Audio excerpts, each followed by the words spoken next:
Welcome back to another day of Reading with Mr. Royce as we continue our story of Superintendent Royce, the case of the Whispering Wildcat.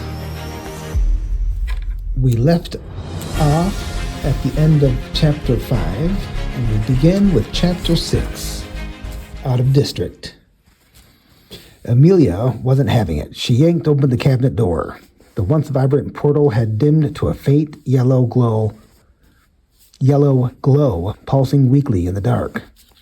"Mr. Royce," she yelled, "you have to keep walking. If you stop in the portal, you'll be stuck out of district forever." The warning echoed into the void. Inside the swirling light, Superintendent Royce could barely hear her voice, but one phrase cut through clearly: stuck out of district for eternity. Royce hated being out of the district. He ran. His foot caught on something soft, a tangled ball of yarn. He scooped it up without stopping.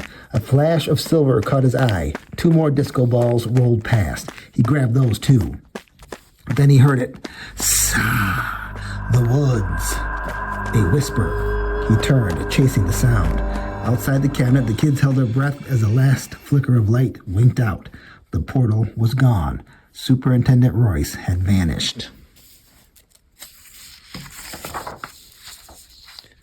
The group stood frozen until, pop, they jumped. Something was pushing against the cabinet door, hard. "Shut it!" Amelia cried. The kids slammed the cabinet shut and leaned their weight against it. It bucked once, twice, then stopped. Cautiously, they stepped back. The cabinet door creaked open. Thump! A flood of Michigan Chiller books poured out and hit the floor in a chaotic avalanche. Mrs. Slater sighed. "We're going to need more bookshelves," she muttered, adjusting her glasses. The group stared at the pile, confused, stunned, a little scared. Then Izzy's eyes lit up. "I've got a feeling," she said, already walking. "We've got to get to Mr. Royce's office, now." They ran through the empty halls, Mrs. Slater trailing behind, murmuring something about tackling the books tomorrow. By the time she reached the Board of Education office, the kids were waiting by the door, bouncing with anticipation. She beeped her key fob.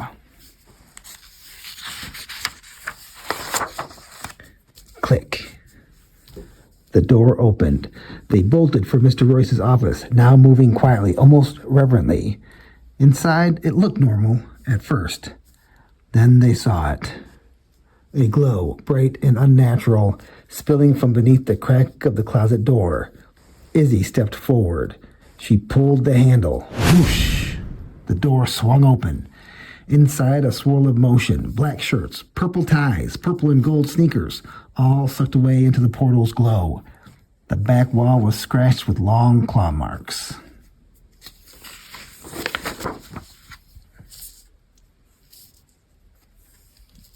On the floor, shards of broken tile sparkled in the eerie light.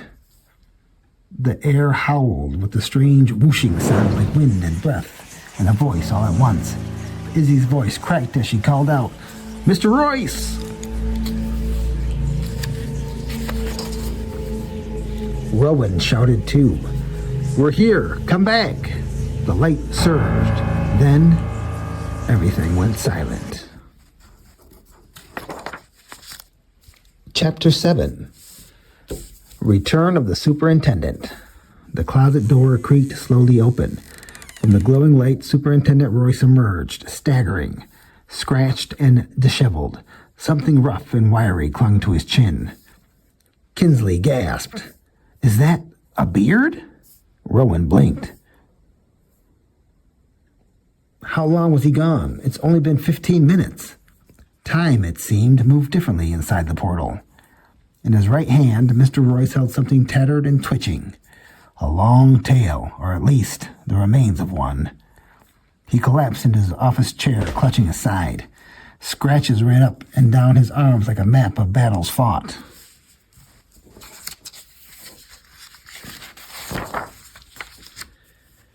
Izzy handed him a bottle of water. "Drink," she said gently. He took a long sip, then whispered hoarsely, "I almost had the culprit."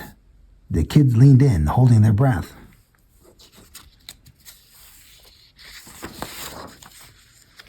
I found his lair deep in the other dimension. That's when I realized this isn't just a prankster or a kid gone rogue.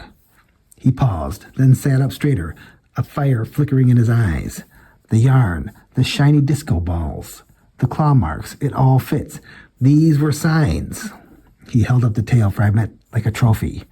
Students, were dealing with a cat, but not just any cat.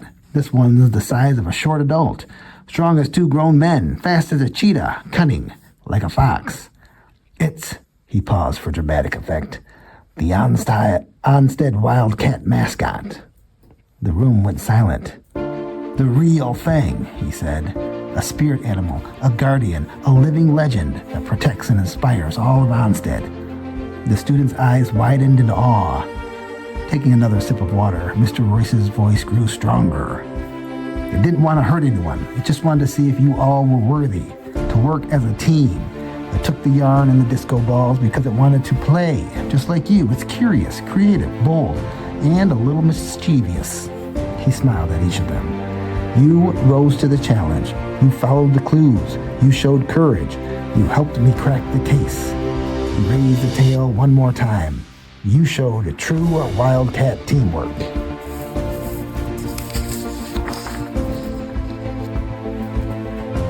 Izzy stepped forward, eyes bright. I'm glad we could help, Mr. Royce. But most of all, I'm glad we're all on the same team. Mr. Royce smiled.